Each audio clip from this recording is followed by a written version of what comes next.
जय हिंद फ्रेंड्स, मैं मुकेश सिंह आज फिर से आप सभी का स्वागत करता हूं अपने यूट्यूब चैनल के English through Hindi and Bhojpuri शुद्ध देसी क्लास में। और फ्रेंड्स, आज की टॉपिक शुरू करने से पहले मैं कुछ इंपॉर्टेंट पॉइंट्स एक्सप्लेन करूंगा, क्योंकि एक शुद्ध देसी क्लास है तो इसमें देसी स्टाइल में चीज़ें बताई जाती है, परोसी जाती है। और फ्रेंड्स, क्योंकि हम ये जो सीरीज लेकर चल रहे हैं वो स्पोकन इंग्लिश की सीरीज है, जिसमें कि भाषा को बोलना सिखाया जाता है। तो किसी भी भाषा को सीखने के लिए हमें ग्रामर के एकदम से डीप जाने की जरूरत नहीं है, क्योंकि ग्रामर जो है वो एक भाषा का संविधान है जो हमें सिखाता है कि किसी भाषा को हमें अच्छे से लिखना, पढ़ना और बोलना हम उसके माध्यम से सीखते हैं। तो इसमें एक पॉइंट और आता है कि जब हम किसी चीज को बुरे तरीके से करना नहीं जानते तो अच्छे से कैसे करेंगे। और दूसरी बात, पहले घटनाएं होती हैं फिर सिद्धांत बनते हैं। जैसे अपने हम देश को ही ले लें, हमारा देश पहले अंग्रेजों के अधीन था और उस समय सबसे इंपॉर्टेंट चीज था हमारे देश को आजादी दिलाना। उस संविधान पढ़ना और संविधान की रचना करना इंपॉर्टेंट नहीं था, पहले एक आजाद देश बना, फिर उसे कैसे अच्छे से चलाना है उसके लिए संविधान लिखी गई। ठीक उसी प्रकार पहले भाषा की उत्पत्ति हुई, फिर इसको कैसे अच्छे से, क्योंकि जब हम लिटरेचर की बात करते हैं, जब लिखने पढ़ने वाली भाषा की बात करते हैं, तो वहां पे एक छोटी सी जो कॉमा है उससे सेंस बदल जाती है। उसे अगर सही जगह पे नहीं लगाया जाए तो इसलिए हमें ग्रामर के डीप लिटरेचर के लिए जाने की जरूरत है। स्पोकन में हम जो है जितनी अपने मुंह से कुछ वर्ड यूज करते हैं उससे ज्यादा चीजें हम अपने बॉडी लैंग्वेज, आंखों के इशारों और हाथों के इशारों द्वारा एक्सप्लेन करते हैं। यानी कि अगर देखा जाए तो 30% हमारे वॉइस यानी जो वर्ड और जो स्ट्रक्चर होते हैं उनका रोल होता है, 70% हमारे आंखों के इशारों का और बॉडी लैंग्वेज का रोल होता है स्पोकन में। तो इसलिए स्पोकन में के लिए बहुत ज्यादा डीप हमें ग्रामर में नहीं जाना है। हाँ, कुछ बेसिक चीजों को जरूर लेकर के चलना है जो हम लेकर के चल रहे हैं। और एक और एग्जांपल जैसे मैं देना चाहूंगा इस चीज को अच्छे से समझने के लिए। जैसे हम विज्ञान में न्यूटन के गुरुत्वाकर्षण नियम को आज पढ़ रहे हैं, लेकिन वो घटनाएं बहुत पुरानी एग्जिस्टेंस है जो हमेशा से एग्जिस्ट करती थी। लेकिन एक बावला बैठा बैठा उसने एकदम शांत दिमाग से बैठा हुआ था, उसका ध्यान गया कि आखिर साला ये जो फल है जब वो गिरता है पेड़ से तो नीचे क्यों आता है, साला ये उत्तर दक्षिण पूरब पश्चिम और ऊपर क्यों नहीं जाता। वो चीजें उसके माइंड में बैठ गई, क्योंकि ये घटनाएं बहुत पहले से भी हो रही थी। फिर उस पर इसने इतना फोकस किया अच्छे से, इसका ये किया, फिर एक सिद्धांत बनाया जिसे हम आज भी एक सिलेबस के तौर पे पढ़ रहे हैं। तो इसीलिए पहले घटनाएं जरूरी है, यानी पहले आपको भाषाओं का ज्ञान जरूरी है, भाषाएं बोलना सीखना है, फिर उसे अच्छे से बोलना सीखना है। तो मैं आशा करता हूं कि आप अच्छे से समझ पाए होंगे।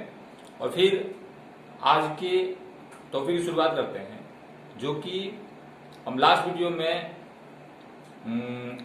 Simple present positive sentences formation सीखा हुआ है। आज हम उसी के निगेटिव सेंटेंस फॉर्मेशन को सीखेंगे, जिसमें कि सिंपली कुछ नहीं, ज्यादा कुछ चेंजेस नहीं होंगे। उसमें जो है यानी जो काम करने वाला होता है उसे पहले लगाते हैं, फिर सीधा वर्ब के फर्स्ट फॉर्म को यूज कर देते हैं। लेकिन वहां पे एक चीज मैं क्लियर नहीं कर पाया था यानी थर्ड पर्सन सिंगुलर नंबर। और ग्रामर के भाषा में इसे थर्ड पर्सन सिंगुलर नंबर बोलते हैं। अगर शुद्ध देसी हिसाब से देखा जाए तो जब हम सामने खड़े दो व्यक्ति बात कर रहे हैं तो जो बोल रहा है, जो कोई काम कर रहा है, वो फर्स्ट पर्सन है, और जिसके सामने वो कर रहा है, जिसपे मतलब उसके क्रिया का प्रभाव जा रहा है, वो सेकंड पर्सन है। और जो व्यक्ति या तो वहां उपस्थित नहीं है या जिसके बारे में उसको दिमाग में रख करके चर्चा हो रही है या फिर कहीं दूर है, उसे थर्ड पर्सन कहते हैं। तो ये ग्रामर के हिसाब से है। हमें स्पोकन इंग्लिश के लिए, बोलने वाली इंग्लिश के लिए बस इतना ही समझना है कि थर्ड पर्सन मतलब कि जब हम वह हिंदी में वह यूज करते हैं तो वह अपन हिंदी अपने जो रीजनल लैंग्वेज है उसमें तो वह केवल बोल देते हैं तो काम चल जाता है, और बाकी के जो वर्ड है उसे क्लियर हो जाता है कि हम किसके बारे में बात कर रहे हैं। लेकिन वही इंग्लिश में हमें वह को भी 3 भाग में डिवाइड किया हुआ है, जिससे कि हम वह के उस वर्ड को यूज करके वहां क्लियर हो पाता है कि आप किसके बारे में बात करें। यानी लड़की के बारे में बात कर रहे हैं तो वह के लिए सी यूज होता है, लड़का के लिए ही, और किसी भी निर्जीव प्राणी या छोटे जीव के लिए, निर्जीव चीजों और छोटे जीव के लिए इट का प्रयोग होता है। और इसे ही थर्ड पर्सन सिंगुलर नंबर बोलते हैं। और इसे जब हम पॉजिटिव सेंटेंस में यूज करेंगे तो इसके बाद जो वर्ब का फर्स्ट फॉर्म यूज होगा उसमें या तो स की आवाज आएगी उसके लास्ट में, या फिर ज की। और ये बाय डिफॉल्ट आपको सब चीजें क्लियर हो जाएंगी। ये तो मैं आगे आगे जब इसके एडवांस लेवल पे जाऊंगा, जब ग्रामर के थोड़ा डीप जाएंगे तो ये चीजें क्लियर करता जाऊंगा। अभी जो आपको इतना ही रखना है, जैसे कि मैं एक एग्जांपल दूं, वो पढ़ता है तो ही रीड्स, स की साउंड। वह जाता है, ही गोज।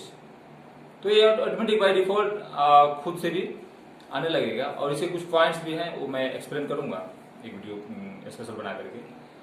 और आज जो हम टॉपिक ले रहे हैं वो है इसके निगेटिव सेंटेंस फॉर्मेशन को, जिसमें कि सीधा सब्जेक्ट के बाद डू नॉट या डज नॉट। डज नॉट कहाँ लगेगा?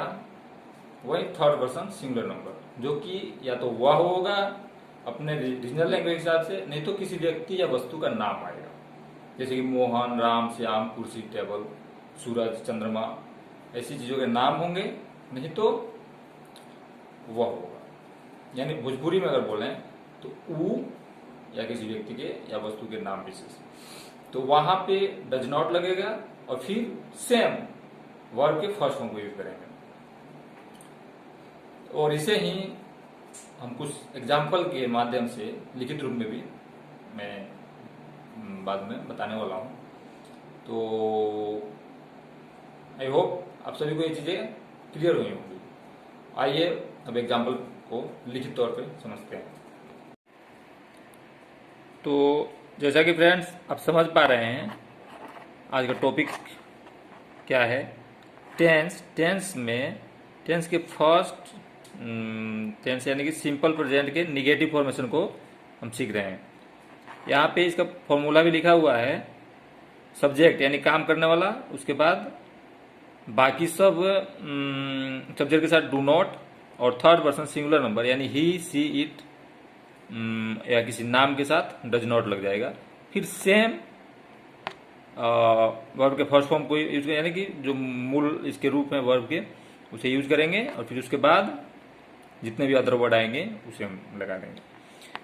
तो इसी डू नॉट और डज नॉट को थोड़ा अगर शुद्ध देसी स्टाइल में बोलना हो तो डोंट और डजंट प्रोनाउंस कर सकते हैं। तो आइए कुछ आज के एग्जाम्पल को समझते हैं, जिसका फर्स्ट एग्जाम्पल है मैं नहीं पढ़ता हूँ। पिछले वीडियो में हमने सीखा था मैं पढ़ता हूँ, तो आई रीड। यहाँ मैं नहीं पढ़ता हूँ, इसका मतलब भोजपुरी में अगर देखें तो हम ना पढ़िला, उसे अंग्रेजी में बोलेंगे आई डू नॉट रीड। दूसरा एग्जाम्पल है हम लोग रोज विद्यालय नहीं जाते हैं, यानी हमने क्या रोज विद्यालय ना जाइला, इसे इंग्लिश में बोलेंगे we don't go to school daily, या फिर डेली की जगह एवरी डे भी बोल सकते हैं, दोनों का सेम सेंस यूज होगा। जो तीसरा एग्जाम्पल है वो है वह हर साल विंध्याचल नहीं जाती है। इसे भोजपुरी में बोलेंगे वो हर साल विंध्याचल ना जाली या ना जाले। इसे इंग्लिश में बोलेंगे तो इसको बोलेंगे she doesn't go to Vindhyachal every year. चौथा एग्जाम्पल है सोहन दूध नहीं पीता है। यानी भोजपुरी में बोलेंगे थोड़ा प्यार से सोहनवा बोला जाता है, सोहन भी बोल सकते हैं। सोहनवा दूध ना पिएला। इसे इंग्लिश में बोलेंगे सोहन डजंट ड्रिंक मिल्क।